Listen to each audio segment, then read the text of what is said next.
Hello, dear friends, and welcome to our Spiritist Talk series that's promoted by the United States Spiritist Federation every Saturday morning at 11 a.m. Eastern Time. I'm very happy to be here to host this talk today by JOAQUIM ELEUTERIO, who will be leading our live with the theme In Search of Lost Time. Hello, Joachim. Hello, Sunshine. How are you today? I'm very good. And yourself? I'm fine. Thank you very much. I'm very Good. happy to be here. No, thank you. Thank you for being here. Before we begin our talk, I would like to take a brief moment for some announcements. If you couldn't participate either in person or virtually at the 16th U.S. Spiritist Symposium in Houston, Texas last Saturday, November 5th, and also missed the celebration of the United States Spiritist Federation 25th anniversary, there is still time for you to watch the entire event at the USSF YouTube channel. There are talks, roundtables, and the very special youth panel. If you're interested in learning more about Spiritism, you can watch the complete course, Initiation into Spiritism, at your pace with questions and answers, also at our YouTube channel. And please stay tuned for future announcements on a follow-up course for next year. More details to come soon. And here's one more announcement before we move on to the presentation. On the screen, please note that there is a QR code. If you want to help the USSF produce more publications and promote Spiritism, we ask you kindly to scan the code. Now back to you, Joachim. It is so good to have you with us today. Okay, thank you. Yeah, together with everyone who is watching this live broadcast now, I want to give you a very warm welcome. It is so good to have you here to discuss In Search of the Lost Time.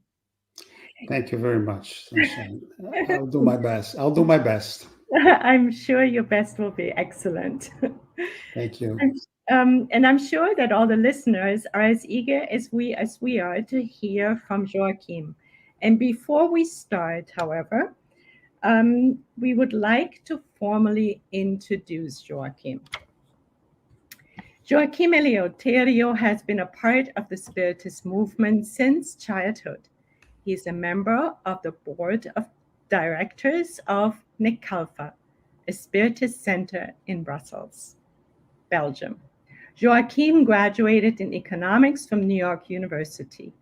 He also has a master's degree in business administration and management from Boston University and international relations from the Université Libre de Bruxelles. He's also a U.S. Army veteran. Very welcome. We welcome you Thank very you. much, Joachim. And Thank please you. come here. Okay, so I will start. Thank you very much to the United States Spiritist Federation. I also would like to thank my home center, NECAFLA, for the opportunity that they have given me to be here today. Today, we're going to talk about a very interesting topic. The other day, I was reading a book, a French book called À la recherche du temps perdu.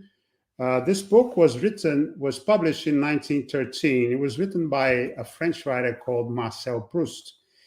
It is not a Spiritist book at all. It is a book about the society in Paris and France at the end of the 19th century, beginning of the 20th century. But I liked the title. And the title inspired me to put it in as the title of this presentation, In Search of Lost Time. How do we measure time? How do you consider time within the Spiritist philosophy? Where do we fit as spirits within this time? And I will start then by saying that I look at it as there are two measures of time. There is God's time, which is infinite. There is no beginning, there is no end. God created us as a spirit that is eternal, and we are going on a long trip, on a long quest to get near to God at some point in time, in God's time. So God's time is infinite. And then there is what I call human time. It does not include only the people on earth. It includes all of the entities that live all over the universe in other inhabited planets. Human time is finite, so it has a beginning, it has an end, and is based, at least on Earth, on conventions. And according to culture, according to history. For example, in Assyrian time, we are at the year 6,772. In Hebrew time, it's 5,784. And Islamic time, 1,443. And according to our way of counting time, we are in 2022. So human time varies a lot from place to place, but it is what we use on a daily basis to ascertain where we are in our material lives. God's time happens between incarnations, obviously, when we are on the other side of the mirror, and during incarnation as well, because we are spirits while we're here. So it has this double aspect, both between and during incarnations. Human time happens on Earth and other planets, as I mentioned before, during incarnations. And essentially, we try normally to forget that there is an end. Even spiritists, sometimes they live as if there is no end, but there is an end. And this is what we're going to be addressing today. In the spiritual dimension, time is infinite, as I mentioned before. The cycles are obviously different from those on Earth, whereas in the material dimension, in a world, in the material world, time is finite. The cycles follow the natural laws of the planet that you're in. For example, here on Earth, the first inhabitants, they saw that there were periods of light, there were periods of darkness. They saw that there were periods when it would rain, other periods where it would snow, and they were curious, how long would it last? And then when agriculture came on, it became very important to be able to measure this time. And this is why societies from that time onwards have tried to measure time in the material world in some form or another. But what is very important to remember is whether it is God's time or human time, time does not belong to us. We do not own time. We are allowed to use it by God, essentially, so that we can accomplish our tasks, our missions, while we are either on the other side of the mirror or here on Earth. At any period, whether we are in the spiritual world or where we are in the material world, our time is limited. There are cycles that are within those times. So we have to keep it in mind. Even within God's eternal time, there are cycles for the spirit. The spirit has to follow a certain, for example, course, or he has to go to a spiritual hospital somewhere, and he has to follow that time. Okay? So as spirits, we live in both times as spirits. We live in God's time and human time, both. As disincarnate spirits in between incarnations, and we live in erracity, which is the state of the errant or wandering spirit. We live on the other side.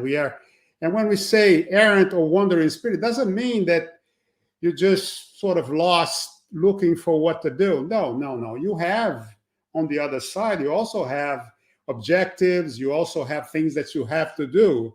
You have to learn. You have to be taught certain things. So you're not just walking around like as if you were lost in the desert. But the vocabulary that Kardec used is erraticité in French, and we talk about erraticity or errant and wandering spirits. But there are also on the other side, as I mentioned, a lot of cycles and a lot of things that we have to do. As incarnate spirits, when we are inside a body, when we become a soul, that is a spirit within a perispirit and within a body, as a soul, during the incarnation, we still are eternal as spirits, because we are spirits inside that body. But we are inside the body, we are limited by the body, and we are limited by matter outside of the body. We are limited by matter outside of the body. One important point as well is that there are objectives for each phase of our lives, whether we are incarnate or disincarnate. In the spiritual dimension, spiritual world, and in the material world, at each stage, there are short-term objectives, things that you have to do in the short term. You have maybe to, pardon someone, accept someone as they are, try to find an equilibrium within your family, something like that. And there are also long-term objectives, what you're going to do within that whole incarnation. What's going to happen to you as a spirit? What are the objectives? What are you looking for in order to become a better spirit, in order to become a better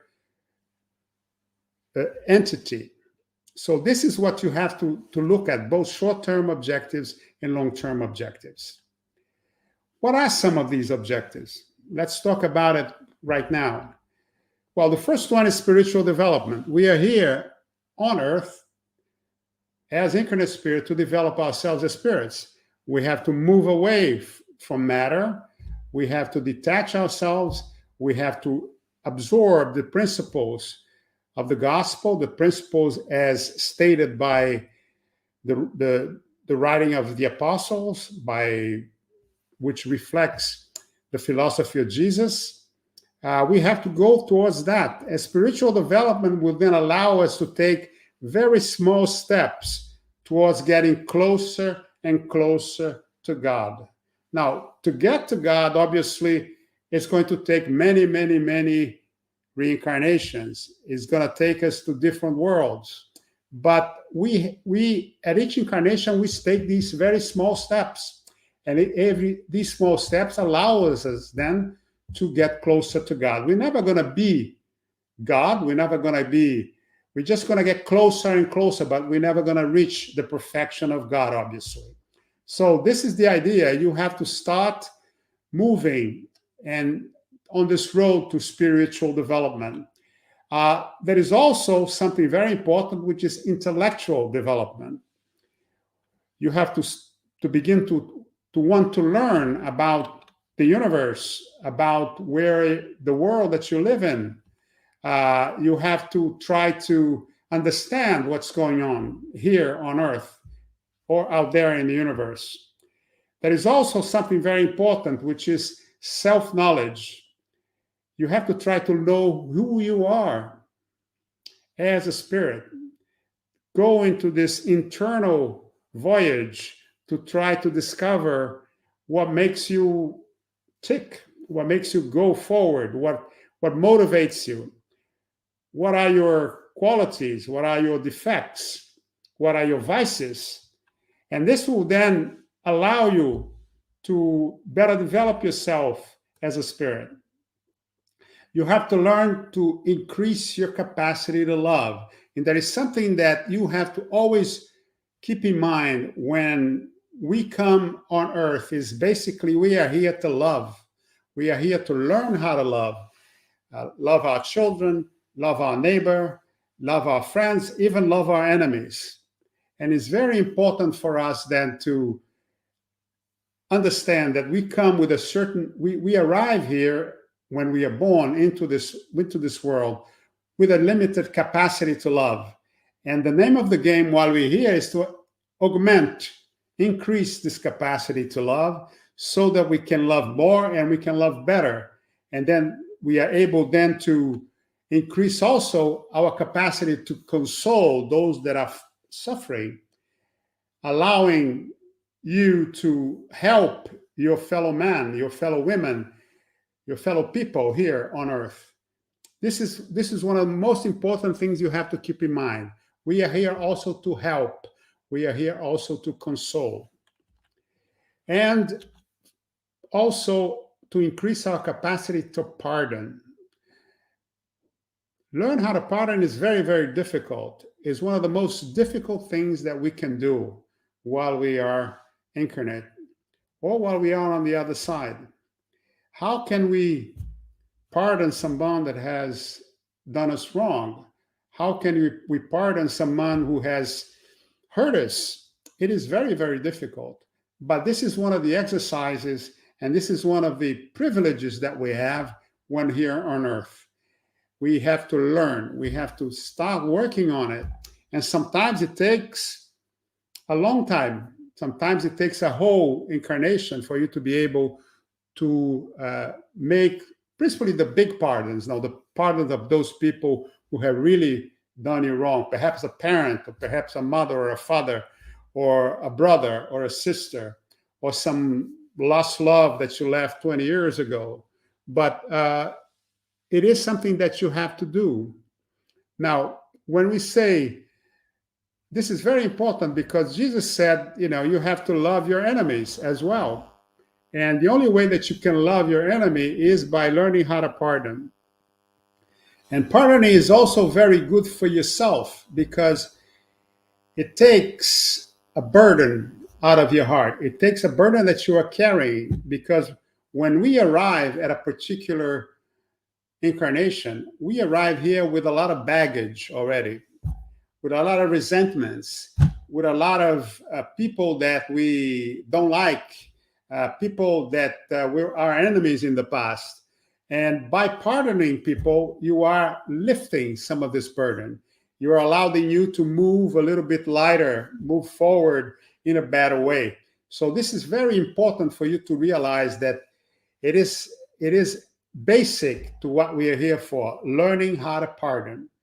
As I said, sometimes it's very difficult, and sometimes you have to come up with a strategy that will take you several years, or even several incarnations.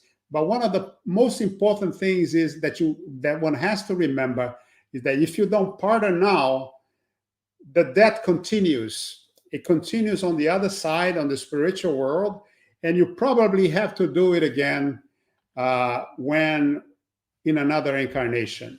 So it's very important to, if you can pardon someone, pardon him immediately. And also, if you have the chance, if the person is still with us here on earth as an incarnate spirit, try to do it while he's here. It's much easier than when he is on the other side. But how do we reach these objectives? How do we reach, besides what we already talked about?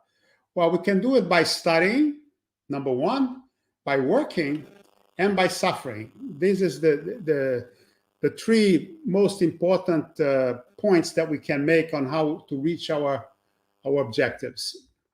Studying. Well, we have received the good news. We received Jesus's words as written by the prophets, as written in the gospel. It's there. So we know what we have to do. We know how to behave. We should know how to behave. And we have to develop ourselves spiritually. So by learning these words, by studying them, by studying how the spiritual world works, then we can develop ourselves spiritually as well. But obviously what one has to do, and later on we're going to talk about, is how we're going to apply this knowledge that we had. But studying is very, very important. And as I mentioned previously, there is a quest, that is what I call the external voyage, which is this voyage that we make from the time God created us all the way to when we will arrive at a perfect world, a Christic world, where we're going to be closer and closer to God. So this is the external voyage, the quest that we all are engaged in, and we do it in the spiritual world, and we do it in the material worlds.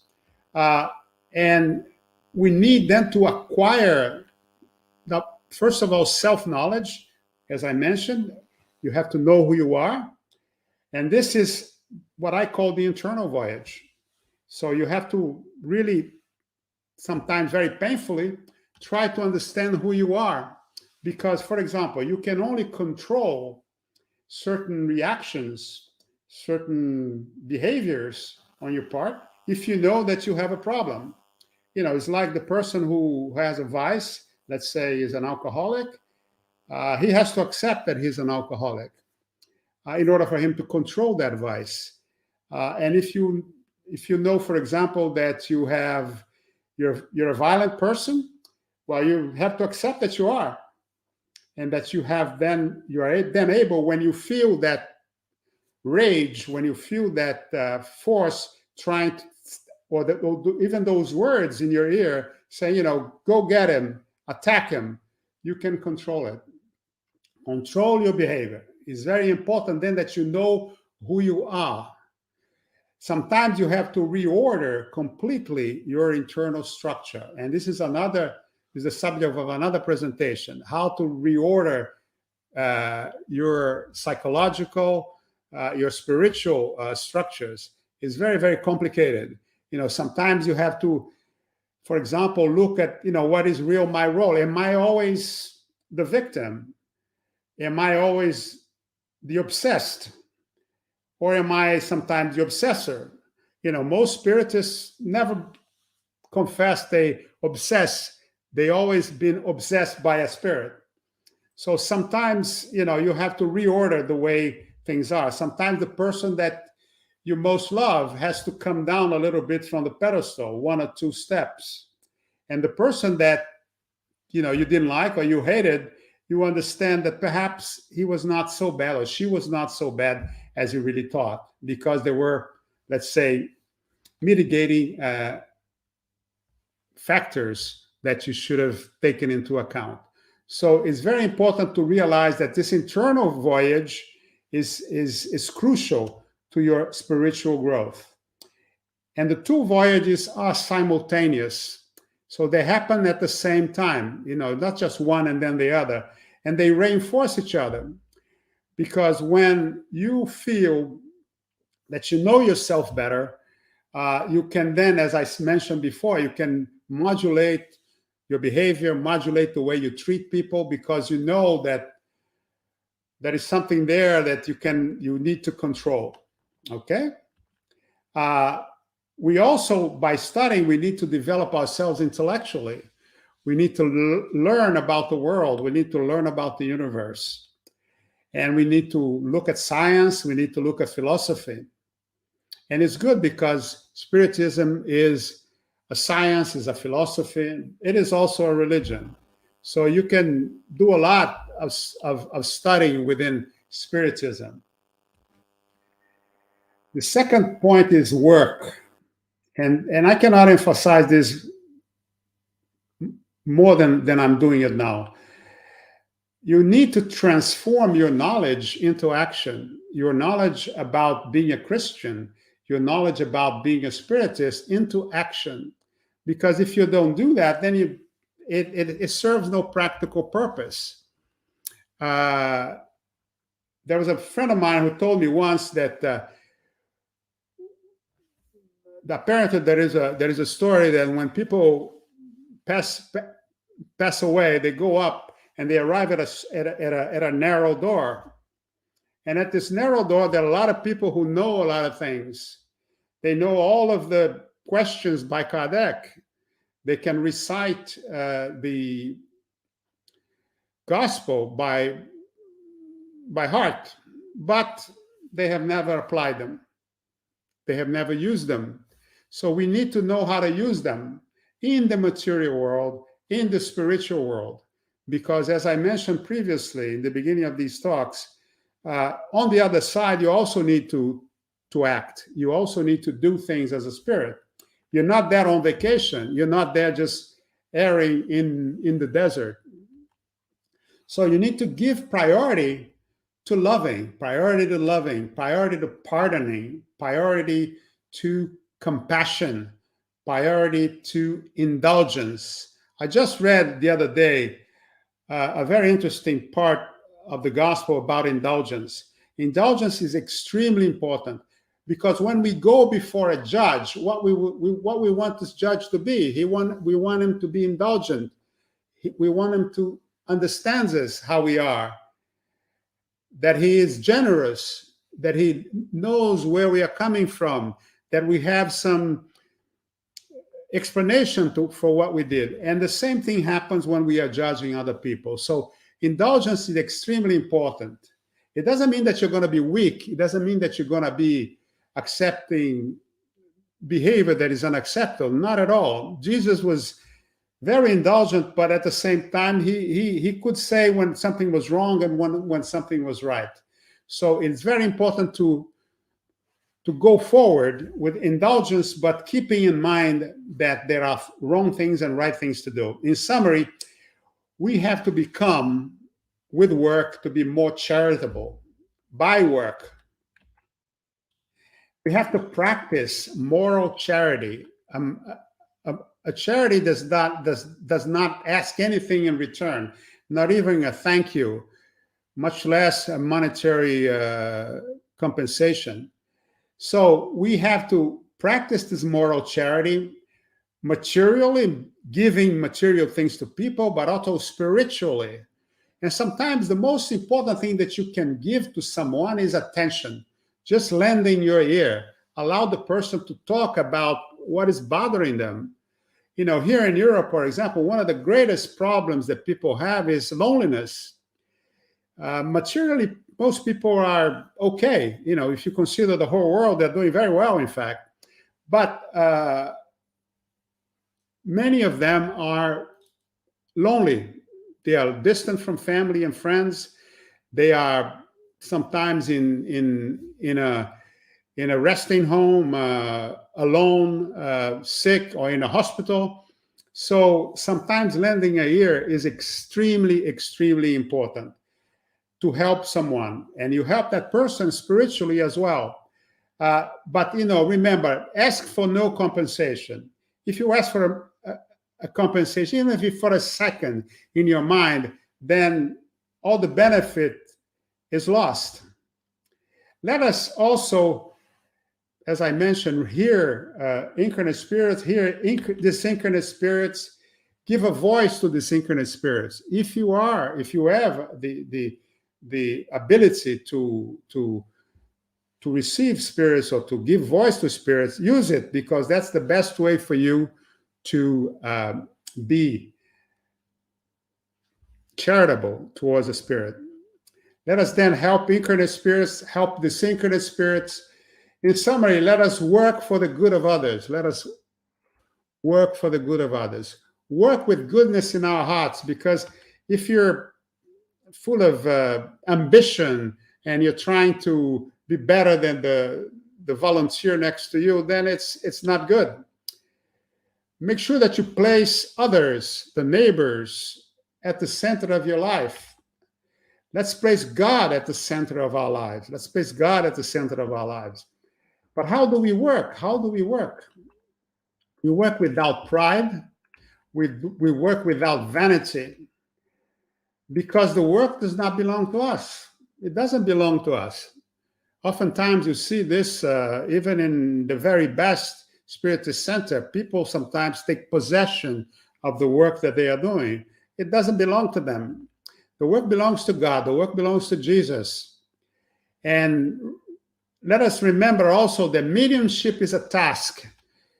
It can also be a trial, in fact. It can also be a test. It is very difficult sometimes to be a medium. And in order to be a good medium, humility is the key. Humility is the key. When you lose humility, then you're going up a very, very dangerous road. And this is why sometimes you have some accidents with some mediums, because they forget that Jesus was humble. The medium, in fact, is only a tool in God's hand. Even a great medium like Divaldo Franco or Chico Xavier, they are only tools in the hands of God. And they were very humble, in fact. They are very humble in the case of Divaldo. Very humble people. The third point is suffering. Suffering can bring spiritual benefits, but we should learn the lessons of suffering without hate, without revolt. Let us avoid making the same mistakes in the past, getting upset, getting angry, because it is not going to help you. It is not going to help you. It's not going to solve the problem that you have. You're not going to solve your suffering.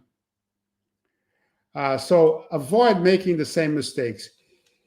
When Jesus met Mary Magdalene, as she was about to be killed by lapidation, people were going to throw stones at her. And Jesus corrected these people, saying that, he who has not sinned, throw the first stone. And they left. And then he said to Mary Magdalene, please sin no more. So make sure that you avoid the mistakes of the past. And one of the points that I like to make is the definition of madness. The definition of madness is to do the same thing the same way and expect different results. And sometimes this is what we do when we're here on earth. So make sure that you do not repeat the same mistakes that you made. And also remember that even if you're suffering, you can still help. You can still help people.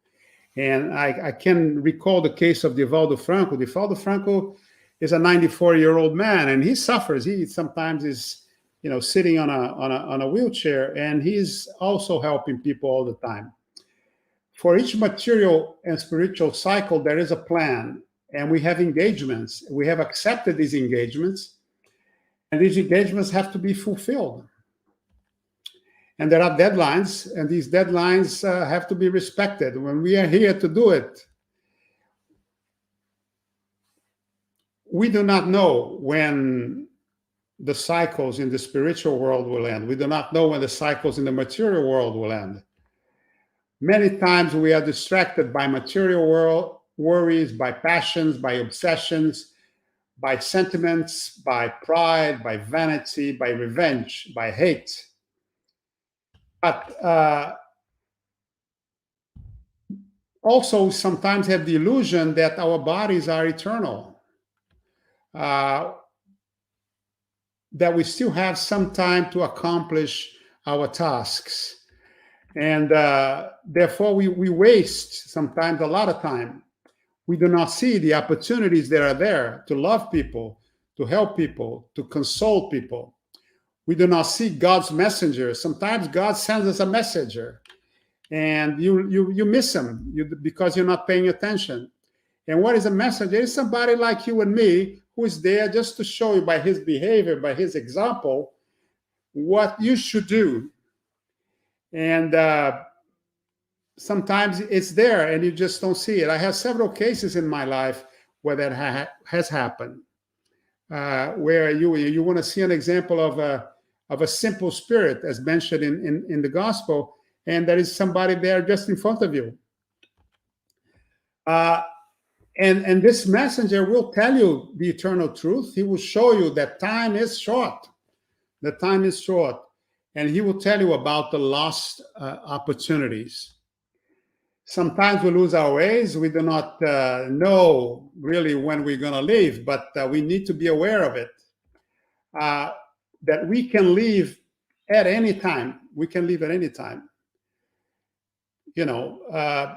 Maybe 10 years ago, I had a near-death experience where I was there 1 minute and I was gone the next.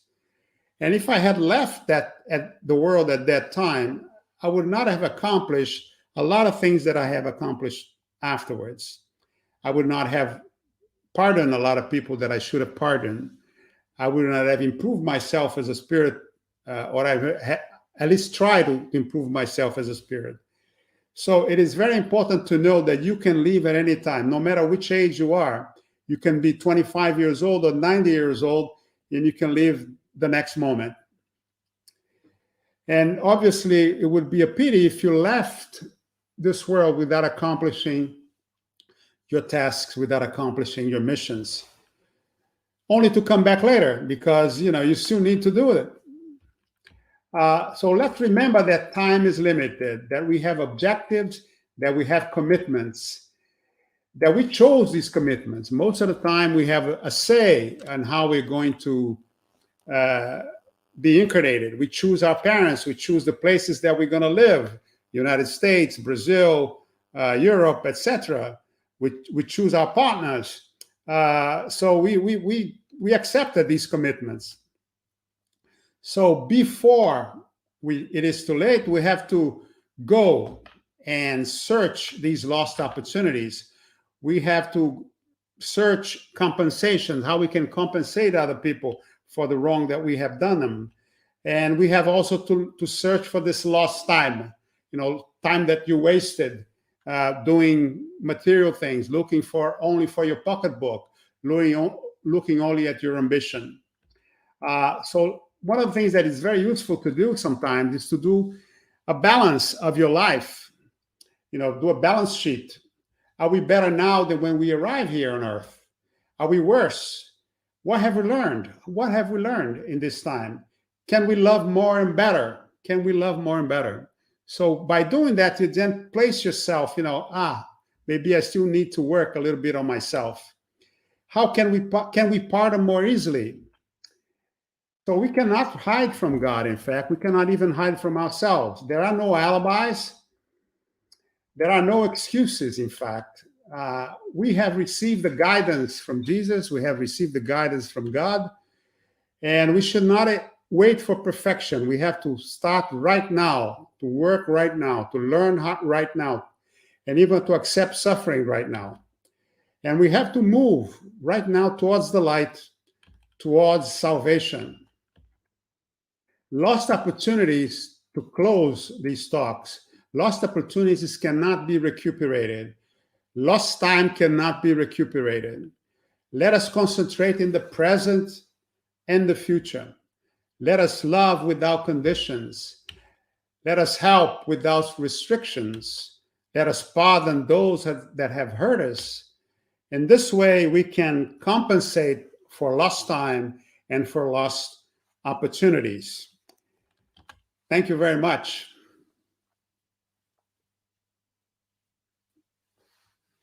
Thank you so much, Joachim, for your beautiful reflections on time, so that we are not looking back at the end of our earthly life, of our incarnation, and feeling we've wasted it, which we know, we've heard from Allan Kardec, happens a lot. So turning towards God, towards Jesus, and charity, and always loving more, right, Joachim? Exactly. I know, that's our path. Yes. I think there may be some questions from the audience. Yeah, and there actually is from Jasko Arakawa. He says, "Hi, Joachim. We often hear that in the end of life, last weeks, last days, or even last minutes on Earth, some get sometimes a genuine and painful realization about the time wasted or missed relationships, etc. How are these experiences equated in terms of evaluation of reincarnation success?" Yeah, that's a very important question, and I think it goes to the crux of the question that we're talking about today. There's a very well-known book called Life After Life by Dr. Raymond Moody, where he analyzed near-death experiences. And Buddhists saw Buddha, people who did not believe in God saw a great light, Christians saw Christ, but they also a tunnel of light, and at the tunnel of light they met someone and they had a review of their lives, and what they did wrong and they did correctly. And every time they came to a point where they refused to love somebody, there was a certain amount of pain which they felt. So there is a final exam, but it is extremely important that you understand that loving is what we're here for. Forgiving is what we're here for. And every time that you refuse to do that, then your incarnation sort of lost some of its purpose, sort of lost some of its objectives. And one of the points that I always try to make when I make any presentation, when I talk to someone, is that if you don't pardon now, you will have to pardon later. If you don't solve the problem today, you will have to solve it later on, either while the other person or the other spirit is in the spiritual world, or you're going to meet again in a future incarnation. So the problem does not go away because of the passing of either one of the actors. The problem continues. The only way that the problem disappears is if there is a pardon, if the situation is resolved, if there is a compensation, if you give them love for something that, you know, you pay with love, something that somebody gave you negative, you know, in a negative sense. He was bad to you, but you paid him with love. So this is what pardon is all about. And if you solve the problem, then that problem disappears from your journey. You have other problems, but not that one. But if you stick to, you know, I will not accept it, I will not pardon, then you come back. So you basically lost an opportunity, and you probably wasted some time of your incarnation. Exactly, Joachim. And Alan Kardec was so clear in teaching us and telling us there is no salvation without charity. And we know that forgiveness is part of the definition, right? Goodwill towards all, indulgence towards others' imperfections, and forgiveness towards others' offenses, and self, I guess, right? Yes. It's extremely important to forgive yourself. Yeah. Many people go through life, sometimes tragically, hating themselves. Some people sometimes, and I am not judging them, I am not passing judgment, I'm not condemning them. Sometimes people have a long suicide of 50 years, 60 years, because they basically never accepted their spiritual state when they arrived. They did not accept that they had weaknesses. They did not accept that they had vices, and they were not able to deal with them. So it is very important to learn about yourself so that you can be at ease with yourself. Not that you're going to, you know, like I do every morning, I look in the mirror and I said, wow, what a nice guy, you know, what a beautiful guy, wonderful. Not like that, because that is vanity, obviously. But what I'm it's a joke, by the way. Yes. But what I'm trying to say is that you have to be a friend of yourself. You have to like yourself. You have to be at ease with yourself. And in this way, if you love yourself, as Jesus said, if you love yourself, then you can love your neighbor. If you don't love yourself, then it's very difficult for you to love your neighbor as you would love yourself, because you don't like yourself. It doesn't mean that you are going to hide, you know, your defects, but accept who you are, accept you as the whole you, and then try to work on those things that you can change. Exactly. We continue on doing our very best, always having our north is Jesus, right? So there's another question, Joachim, from the U.S. Spiritist Federation. Could we see lost time as the time we did not spend in doing the good, namely charity, which includes forgiveness? Yes. I think you kind of answered that already. Yeah, this is the question that I've been waiting for for a long time. Because when I went to live in the United States, there were no United States Spiritist Federation, and you know, it was a Spiritist desert, at least where I used to live, and that turned my attention to other things. I wanted to become rich. I wanted to become successful. I wanted to go to school. And for a long time, I didn't do anything that I wasn't paid for, essentially. I was not doing any charity to anybody. And I was just looking at myself and what was good for Joaquim. So I wasted a whole lot of time myself. And so I consider that to be the crust of the question. If you're not doing charity, if you're not helping people, if your neighbor is not at the center of your life, if God is not at the center of your life, then you are wasting time. Then you are basically here losing time. And what happens, obviously, is maybe that's what happened to me, is that at some point in time, you have to do a reset and change the way you behave. And sometimes it goes through painful experiences like becoming spiritually unbalanced. Because, for example, if you're a medium and you're not exerting your mediumship, sometimes an imbalance arrives, and it arrives at the worst possible time sometimes. So this is what you have to do. And this is basically how I see it. If you're not helping other people, if you're not helping other spirits, then you are wasting your time. You're losing time. I really heard you when you said, if your neighbor, or we can say God, because God is our brothers and sisters, our neighbors, right? Yes. Is not in the center of our lives, we're wasting time. So that yes, is exactly. Yes. Exactly. Really Exactly. Yes. Thank you for being so clear, Joaquim. You're welcome. Yeah. You're welcome. And here's another question. Are you ready? So again, from the United States Spiritist Federation, we know that we should guard ourselves from being miserly with money. Would you say the same applies to time, talents, knowledge, etc.? Yes, I think so. None of your talents, none, absolutely none, belongs to you. Absolutely none. All of the talents you have were lent to you by God. So, for example, I have a certain talent for music, for languages, okay? They don't belong to me. It belongs to God. I have rented that from God, between brackets.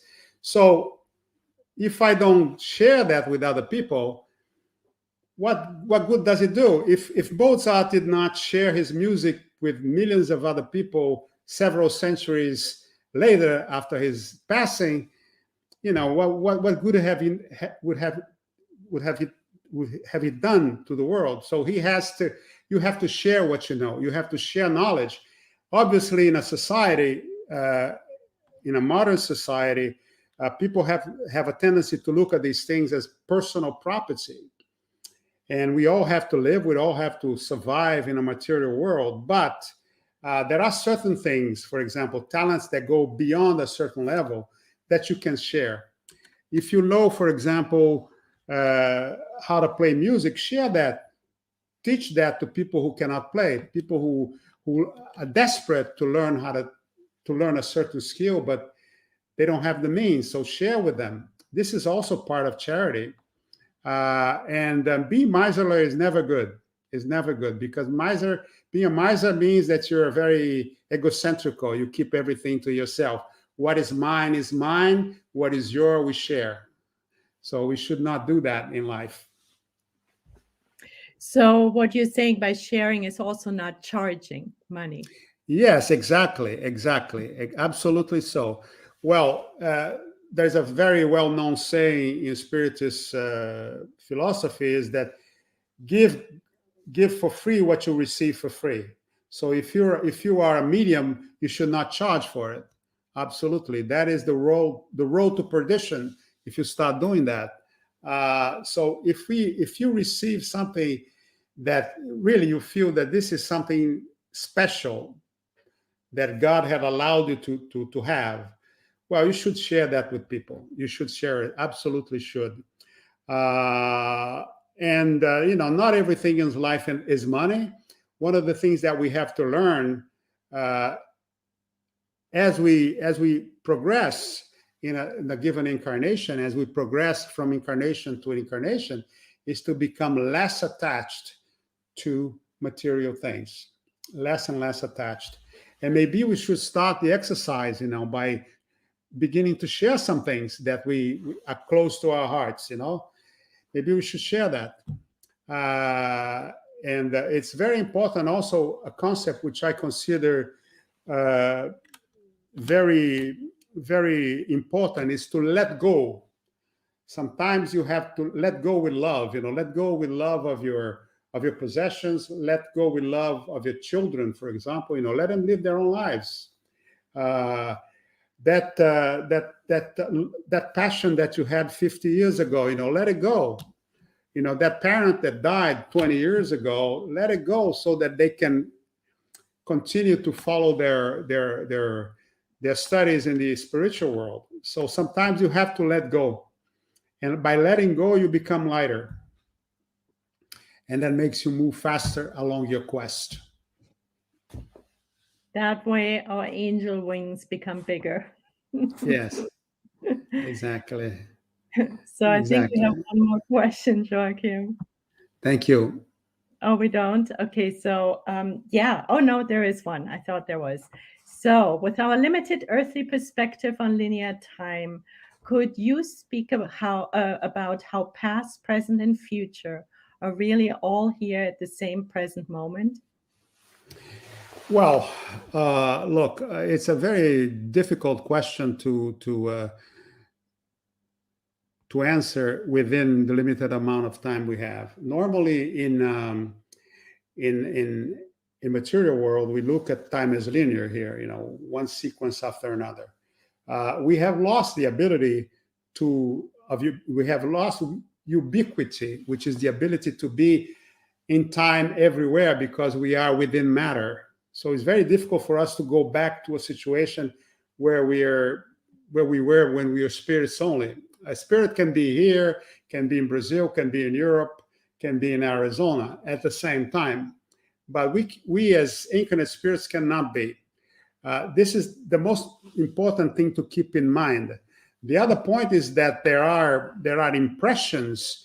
You live within yourself, so you can think of yourself as being now, at this point, 2022, but you can also suffer for something that you felt in the 19th century, or something that may happen to you in the future. So in this sense, that is how I see this situation evolving. I'll give you an example. One day I was in a Spiritist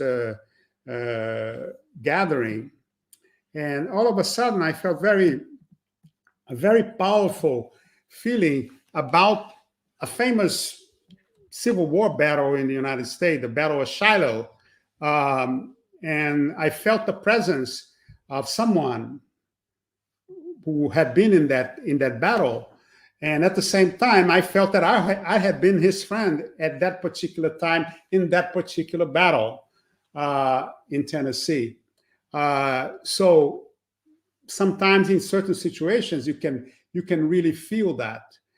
You have to be careful, obviously, that it has to be in a spiritist gathering that is well controlled, that is well protected, because sometimes these feelings can be a reflection of spiritual imbalance. But the other example which I gave is, once I was in London, I was bicycling in the middle of a Saturday afternoon, and I went to an old disused cemetery called Chelsea Cemetery. And as I walked in, I saw a bunch of people walking around, children, mothers, daughters, men, women, and some of them were walking in places that couldn't be walked. So that is something that sometimes arrives. But time is very flexible in the spiritual world, much less than here on earth. It is certainly not linear. Right, exactly. Well, thank you so much, Joachim. That really sheds light on that question. And thanks again for your beautiful talk, the reflections, the clarity. And I think we all feel a boost towards making charity one more time more the center of our lives. So thank you so much. Thank you very And much for the opportunity, and it's been a joy and a pleasure. yes, yeah, See yeah. you on another opportunity. Thank you Yes, very yeah, much. it's wonderful. And Joachim, so please stay because we're doing one more announcement and then the closing prayer. Okay, thank you. But thank you so much again for your time. For your time. Thank you. Thank you. Yes. So we also thank everyone who was present with us, listening, attending this live talk, and those who have been following our weekly Spiritist talk series.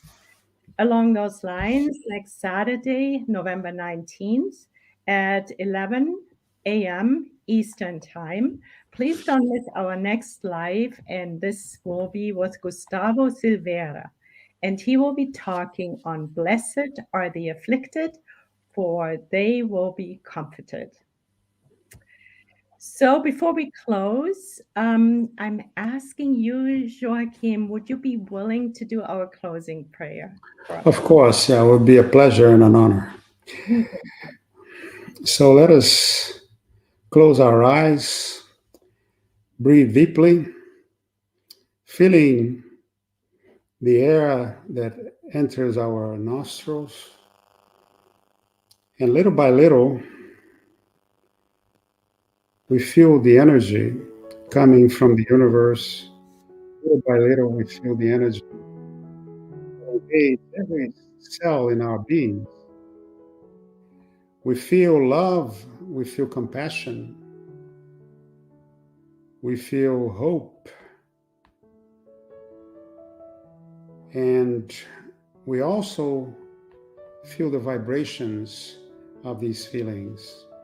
These vibrations which allows us to connect to the spiritual world, allows us to connect with our brothers and sisters which are sharing this world with us, but also with all the spirits that inhabit the universe. Let us send to these brothers and sisters, let us send to these spirits our love, so that they can go towards the light, so that they can go towards God, towards salvation, so that they can find within themselves the power to forgive, the power to forget, the power to allow beauty to enter their hearts. Let us also thank Jesus for the beautiful legacy that he left us, for all the words written by the prophets that guide us every day of our lives, that allows us to move forward in our quest towards perfection. Let us finally raise our voices and our thoughts towards our Creator, to God, to thank Him for the privilege of being incarnate, of being here, being able to reflect, of being able to think, of being able to speak in this world so that we can help others. But also let us thank Him for the life, the eternal life that He gave us in the beginning, which allows us to be eternal spirits. And now let us also ask Him to bless us and to give us His permission for us to close our presentation of today. Amen. Amen, and so be it. Thanks again, Joachim. Thank And you. please say hello to Europe from us. Okay, I will do so. And have a beautiful weekend, everyone. Same to you. Bye-bye.